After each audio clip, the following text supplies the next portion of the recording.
예수님을 진심으로 제대로 알면 우리의 삶에 가장 큰 터닝 포인트가 오죠. 이때 새로운 역사가 일어나는 거예요. 언젠가는 오겠지. 그렇습니다. 우리가 결정한 시간 타이밍은 아닙니다. 하나님께서 계획하신 때에 우리를 만나주시고 바꿔주시는 것이 하나님의 역사입니다. 일찍이 만나면 좋겠죠. 그러나 늦게 만나도 후회는 없습니다. 왜냐하면 아브라함은 75세에 주님을 만났으니까요. 아멘이세요? 시간과 때가 중요한 게 아니고 언제 주님을 제대로 만나느냐가 중요한 것 같습니다.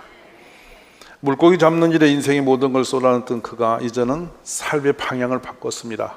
본인은 계획한 것이 아닙니다. 앞으로 내가 어떻게 살으려는 결단한 것도 아닙니다. 꿈을 가져서 올라온 것도 아닙니다. 그냥 덜커덕 예수님의 그 역사심 속에서 놀랐고 아무런 계획도 대책도 없이 그냥 주님을 바라보면서 따라 나선 것이죠. 대다수 많은 하나님의 사람들은 바로 그렇게 살아갔습니다. 이 부분을 헌신자라고 표현하는 부분이에요. 이제 주님을 위해서 살겠습니다라는 생각이 그 속에 들어오기 시작한 것이죠. 이전까지는 나 하나의 삶을 위해 살았던 사람이 한순간에 갑자기 내 이 작은 육신, 몸뚱이 하나 위해서 먹고 살려고 헤맸느냐 생각하는 것이 너무 초라해 보이는 거예요. 먹고 사는 거 하나 얻기 위해서 허덕이던 인생이 갑자기 초라해 보이고, 야, 이거 잘못된 것 같아.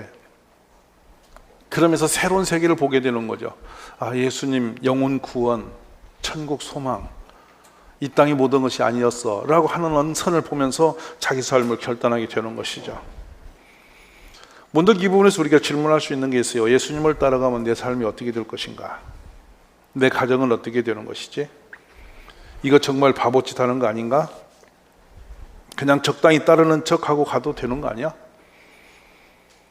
하필이면 왜 이렇게까지 해야 돼요? 배도 버리고 그물도 버리고 모든 걸 다 버리고 그냥 온전히 아무 계획도 없이 뭉하게 그냥 자기 삶을 예수님을 따라서 던져버린 것.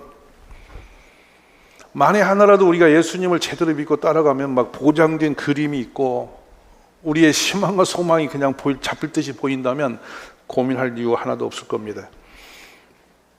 내 예수님은 제자들에게 나를 따라오면 너희가 어마어마한 기적적인 사람이 될 거야. 무시무시한 권세가 있을 거야.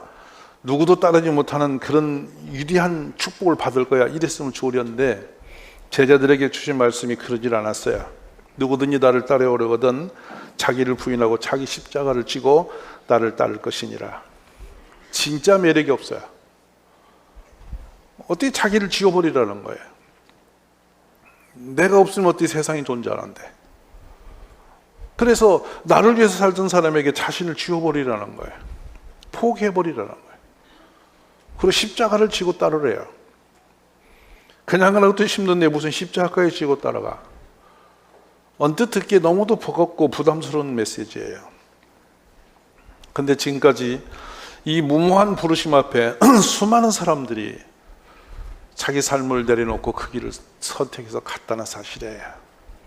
그리고 그 길을 선택한 분들이 후회 없었다는 사실이에요.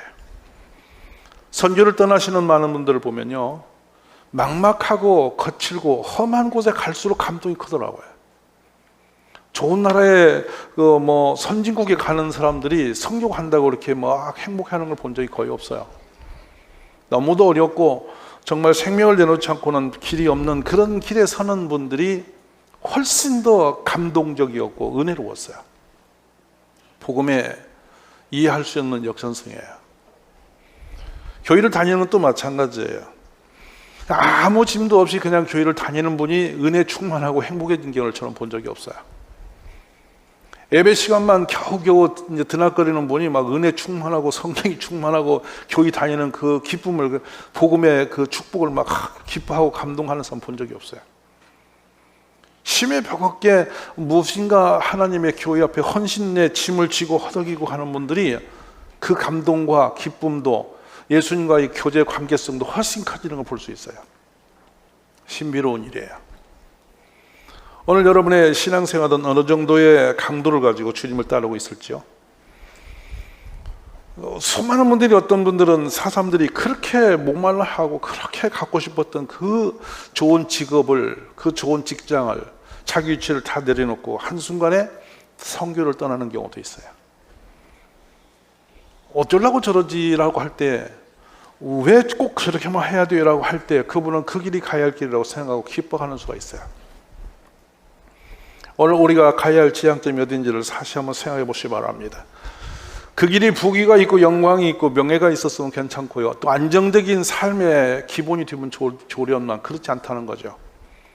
사람이 어찌 보면요, 가장 유치한 것은 1차원적인 문제에 걸리면은 숨을 제대로 쉴 수가 없어요. 뭐냐면 어떻게 먹고 살지, 이런 거예요. 웃어 보이죠? 뭐 먹고 살 거야? 이 질문이 오지 아주 쉬워 보이죠? 그러나 거기에 걸리면 제대로 정신 차릴 수가 없어요. 왜냐하면 생계예요. 삶의 기본이기 때문이죠. 근데 지금 예수님을 따라 나서는 이분들은 안전한 거죠. 호숫가에 사는 사람은 배가 있고 그물이 있으면요, 언제든지 물속에 배 띄우고 그물 내려 먹고 살 수 있었어요. 그게 안전한 직장의 개념이죠. 근데 지금 베드로와 제자들은 그 부분을 완전히 포기하고 예수님만을 따르고 나섭니다. 어쩌면 예수님을 전폭적으로 따르다 보면 헐벗고 굶주리고 사람들에게 모욕도 당하고 핍박도 당하고 때로는 가족으로부터 상상하지 못할 만큼 어려운 일들을 당할 수도 있을 것입니다. 그런데 그 길의 선택에서 제대로 간 분들이 후회하면서 억울하다고 하는 분을 잘 못 만나봅니다. 이상합니다. 세상에 성공된 길을 걸었던 수많은 사람들이 후회하고 억울하다는 분을 많이 만나는데요, 주님을 따라서 제대로 걸었던 분들이 정말 어찌 보면 세상적으로는 폭망해버려도 억울하다는 분을 만난 적이 없어요. 오히려 죽음 앞에서 영광스럽게, 오히려 남편을 또 부인을 이 복음 때문에 잃어버리고도 그것이 억울하다고 분하다지 않고 자신만이도 그곳에 자기 목숨을 들이내는, 이것이 복음의 능력입니다. 오늘 우리가 믿는 예수님은 바로 그러한 분이세요. 그럴 만한 가치가 있는 분이시고 그런 능력이 있는 분이심을 믿으시기 바랍니다.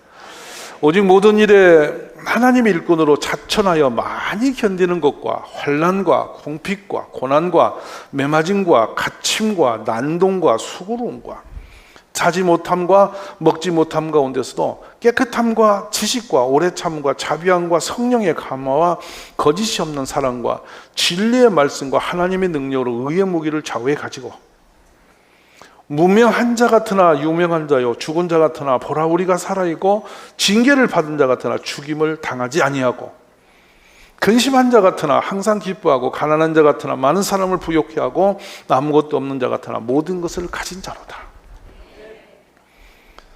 얼마나 영광스러운 자랑스러운 고백입니까? 많은 걸 가진 자 같으나 도둑이고 많이 누리는 것 같으나 불행한 자고 성공한 자 같으나 뒤를 보면 창피스럽고 수치스럽고 세상에는 높은 곳에 번쩍거리는 곳에 서 있는 분 중에 뒤를 들여다보면 너무도 부끄러운 분이 널려 있습니다. 근데 모든 걸 내려놓고 포기하고 아무것도 가진 것 같지 않음에도 불구하고 너무도 영광스럽고 자랑스러운 겁니다. 왜냐, 이게 복음의 능력입니다. 오늘 우리의 선택이 선명해지기를 바랍니다. 우리가 이 보배를 질그릇에 가졌으니 이는 심히 큰 능력은 하나님께 있고 우리에게 있지 아니함을 알게 하려 함이라. 우리가 사방으로 우겨쌈을 당하여도 쌓이지 않냐며 답답한 일을 당하여도 낙심치 않냐며 박해를 받아도 버림받지 아니하며 거꾸로 때림을 당하여도 망하지 아니하고 우리가 항상 예수의 죽음을 몸에 짊어지면 예수의 생명이 또한 우리 몸에 나타나게 하려 함이라. 그렇죠, 여러분. 우겨쌈을 당해서 답답해져서 이게 길이 없어서 무너지는 사람이 아닙니다. 세상에는 길이 열린 것 같은데도 답답한 사람 많아요. 세상에는 형통한 것 같은데도 속으로 보면 얽혀 매여서 착고에 걸려서 한숨 쉬면서 무너진 사람 많아요. 근데 겉으로 보기에 아무것도 없이 다 잃어버리고 갇힌 것 같고 우겨싼 것 같고 답답하고 낙심한 것 같은데도 아니라는 거예요. 핍박과 박해가 있어서 불행 같은데 아니라는 거예요. 그것이 영광이라는 거예요. 세상 것 다 포기해버리니까 거렁뱅이처럼 돼 있잖아요. 복음보다 자랑스러운 게 이 땅에 없다는 것을 어떻게 표현하냐면 내가 복음을 부끄러워하지 않느냐노니 이 복음은 모든 믿는 자에게 구원을 주신 하나님의 능력이 됩니다. 먼저는 유대인에게요, 그리고 헬라인에게로다. 복음에는 하나님의 의의가 나타나서 믿음으로 믿음에 이르게 하나니 기록되어 오직 의의는 믿음으로 말미암아 살리라 함과 같으니라.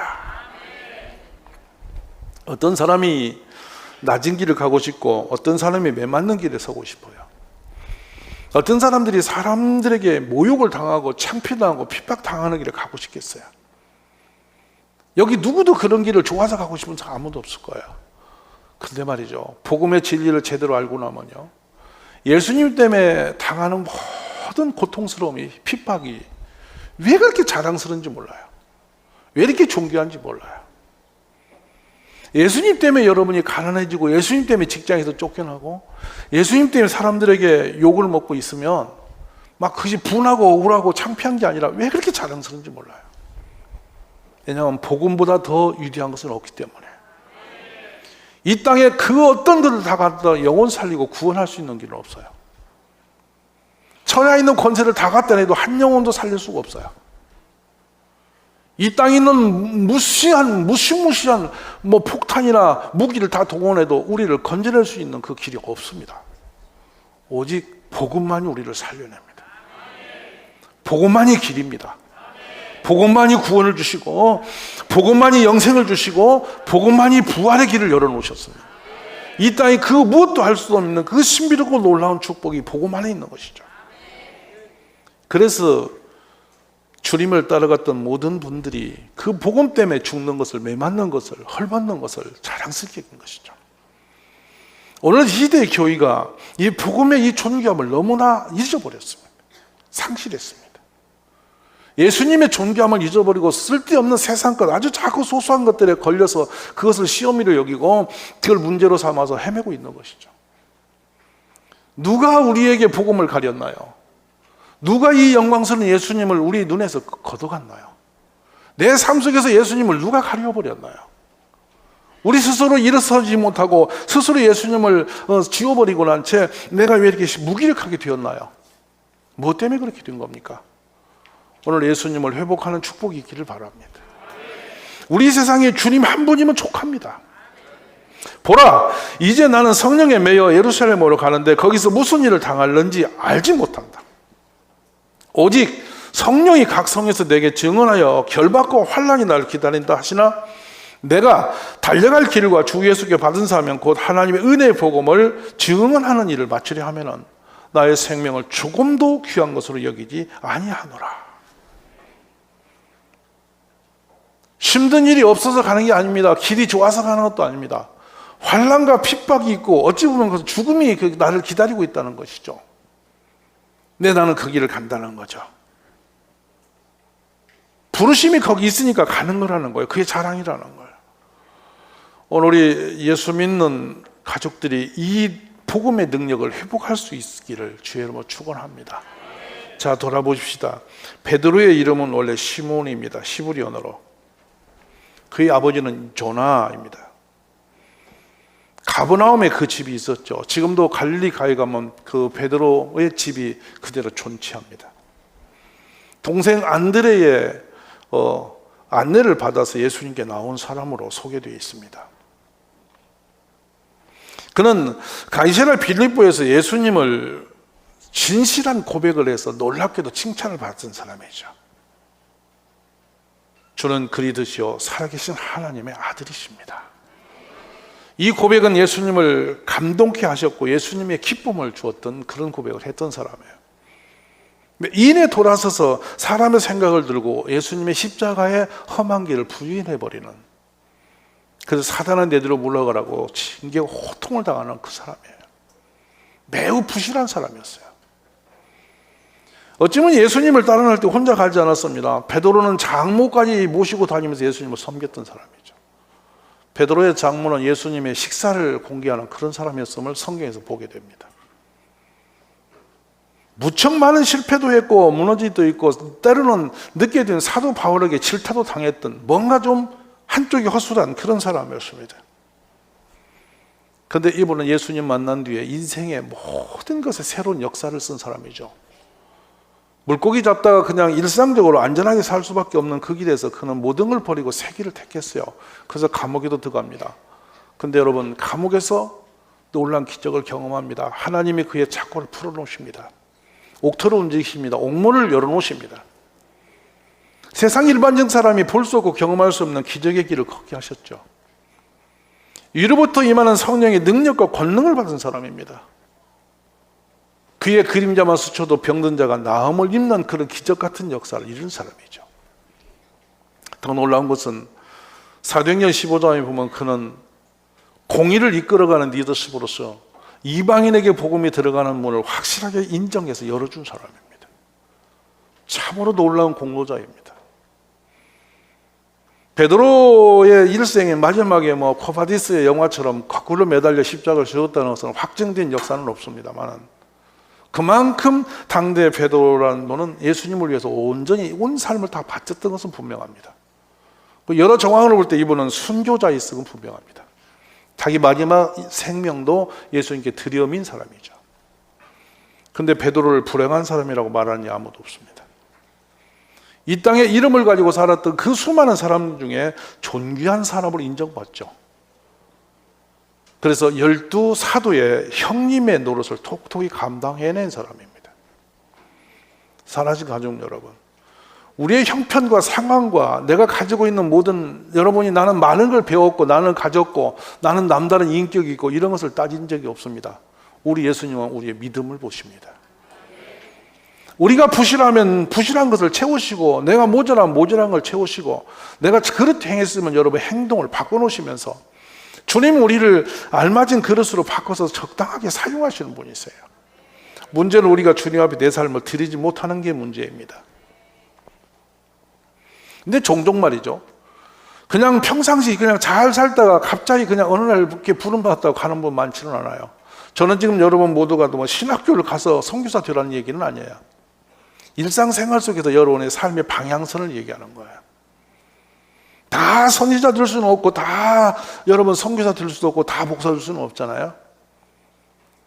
근데 내 받은 달란트와 영역 안에서의 내 삶의 방향성이에요. 내가 어느 방향선을 어떤 쪽으로 돌려서 주님을 위해서, 복음을 위해서 쓰여지냐, 그 부분이에요, 여러분. 근데 그 돌아섰을 때 그 헌신의 강도를 또 한번 볼 수 있는 장면이죠. 언제 참 우리 주님과 그 만남의 깊은 교제에서의 삶의 터닝 포인트를 만나는 거 보면요, 내 삶이 흔들릴 때예요. 신비로워요. 종종 주님이 우리를 부를 때는 우리 삶을 흔들어 놓으세요. 때로는 인간적인 알 수 없는 관계적인 고난 속에서 갑자기 세상 사람과 그 따뜻하게 매어 살았던 그 사람의 관계가 다 허술해지기 시작하면서 사랑과 정을 나누고 교제를 나눴던 모든 것이 다 하나하나 무너지면서 배신감이 밀려오고 위롭고 곤고한 때가 있어요. 주님 앞에 갈 때예요, 여러분. 주님이 부르시는 거라고요, 여러분. 속상하고 억울하고 배신감에 속상해서 잠 못 자고 헤매고 막 분노할 일이 아니에요. 그때 주님께 가는 거예요. 때로는 잘 풀려가고 잘 돌아가던 가정과 또 사업이 이렇게 흔들릴 때가 있습니다. 아이고야, 이거 어떻게 살지? 이렇게 답답해질 때가 있죠. 힘을 써봐도 방법이 없는 때가 있죠. 마치 밤새워 그물을 내렸지만 아무것도 거둬들이지 못한 제자들처럼 되어버린 거. 그런데 신비합니다. 그때 내 믿음이 살아납니다.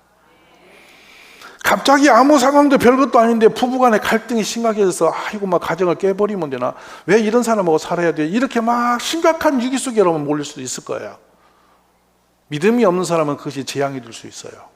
화가 질 수 있어요. 그러나 예수님을 심약이라도 알고 있다면 바로 그때가 주님 앞에 가는 때예요. 축복의 때입니다. 여러분, 우리가 큰 어떤 무서운 병이 들어오면요, 창피해집니다. 내가 믿음 생활 나름 잘했는데 왜 내게 병이 들어오지? 이거 말할 수 없네, 창피하네, 괜히 예수님과 욕먹이는 것 같아. 이런 알 수 없는 기본적인 자존심이 막 오거든요. 목사님, 저도 그런 생각을 한두 번 해본 게 아니에요. 막 심각하게 사실은 아픈데 아프다는 말 못하고 버티는 거예요. 그것이 당연히 예수님께 잘하는 것처럼 제가 생각했어요. 근데 어리석고 잘못된 거예요. 자기 의예요. 내가 뭐길래 사람들 앞에 아닌 걸 그런 것처럼 하느냐는 거예요. 참으로 어리석은 일이에요. 있는 그대로 내어놓는 거예요. 근데 그 아픔 속에서, 그 고통 속에서 저 사람 믿음 좋더니 왜 저런 일을 당해? 이렇게 해서 막 모욕감이 몰려오는 그때 모든 걸 내려놓고 다 까놓고, 주님, 제가 이렇게밖에 할 수 없습니다. 저 같은 것이 뭐길래 지금까지 건강 주신 것만 해도 감사합니다 라고 돌아설 때 신비롭게 주님의 손을 내미세요. 그때가 내 삶의 지금까지 달려가던 길을 다시 한번 바꿔볼 수 있는 좋은 축복의 기회인 것이에요. 오늘 만약 베드로 제자와 함께 고기가 잘 잡혔다면 예수님의 그 배에 올라오실 일도 없고 그 배를 빌려 쓸 일도 없어요. 그리고 그 배 위에 서서 예수님이 복음을 전할 기회도 없었을 거예요. 그리고 이 제자들이 예수님을 만날 방법도 없었을 거예요. 그런데 그들이 빈 그물로 빈 배를 가지고 이른 아침에 지쳐 있을 때 그 빈 배가 예수님에게 올라타기 좋은 배였고, 그들이 예수님 말씀을 듣기에 딱 좋은 때가 바로 그때였던 것입니다. 물고기 잘 잡히는 사람 보고 저 깊은 데가 고기 더 잡으려면 누가 잡는다고 하겠어요? 한번 상상해 보세요. 내가 잘 나가고 있는데 나보고 이렇게 방향 바꾸라면 누가 그 말을 들을 사람이 어디 있겠어요? 때로는 가던 길이 머뭇머뭇하고 흔들리는 겁니다. 때로는 아무것도 아닌 것들이 갑자기 휘청거리기 시작하는 겁니다. 그런데 그때 정신을 차리고 보면 주님을 만날 때인 것이죠. 우리 사랑하는 가족 여러분, 또 한 주 한 주 세월을 그냥 보내지 마시고 내 손에 들고 있는 그것을 가지고 여러분 거기다 정신줄 놓지 마시고요. 어려울 때 우리가 방향을 잘 잡아야 됩니다. 룻기를 보면 한 가정이 방향을 잡습니다. 모압 땅에 가면 편히 좀 살 수 있어. 여기는 가뭄이 들어 흉년이 너무 심해. 먹을 게 없어. 경제적 유익이었습니다. 그래서 방향을 잡습니다. 근데 그쪽에 가서 우리가 거류했는데 말이죠. 이름 좋아요. 엘레멜레, 나오미, 말료니, 기료니. 이들의 이름의 정체는 베들레헴 에브랏 사람이었다.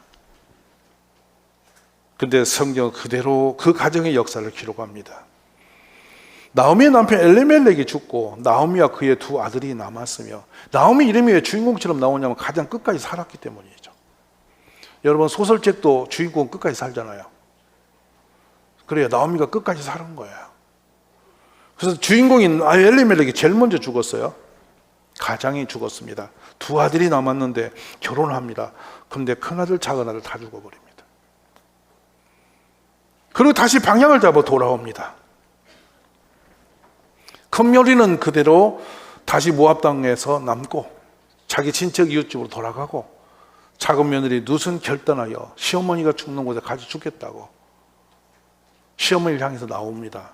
그분이 역사의 주인공 올라오죠. 방향성을 얘기하는 거예요. 오늘 수많은 사람들이 위기가 오면은 방황하죠. 뭘 잡아야 되지 헤맵니다. 사랑하신 여러분, 위기의 가장 좋은 선택은 예수님입니다. 방황하지 마십시오. 터를 옮기고 지역을 옮기고 어디로 옮겨 다니는 게 중요한 게 아닙니다. 내 중심을 어디로 향할 것이냐는 것입니다. 룻은 결단과 믿음으로 어머니의 가는 길을 따라 나섰는데 바로 그게 하나님께 가는 길이었습니다.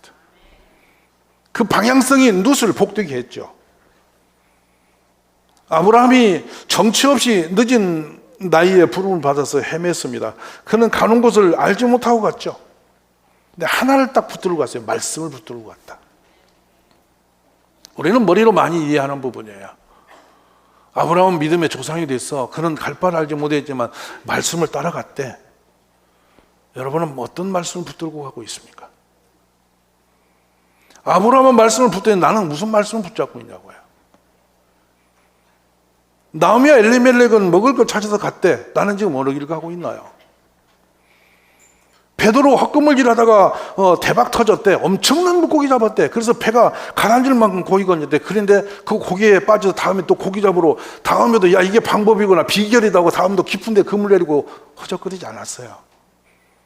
그 사건이 그의 인생을 바꿀 수 있는 기회가 된 거예요. 이게 축복인 거예요. 오늘 말씀을 대하시는 여러분의 인생의 방향성을 다시 한번 바꿔보시기 바랍니다. 살던 대로가 안전한 것이 아니라는 거죠. 날마다 새롭게 하던 일보다 더 나은 것을 주님이 더 기뻐할 쪽으로 방향을 잡아서 여러분이 그 길을 걸으시면 영광스러운 일이 일어날 줄로 믿습니다.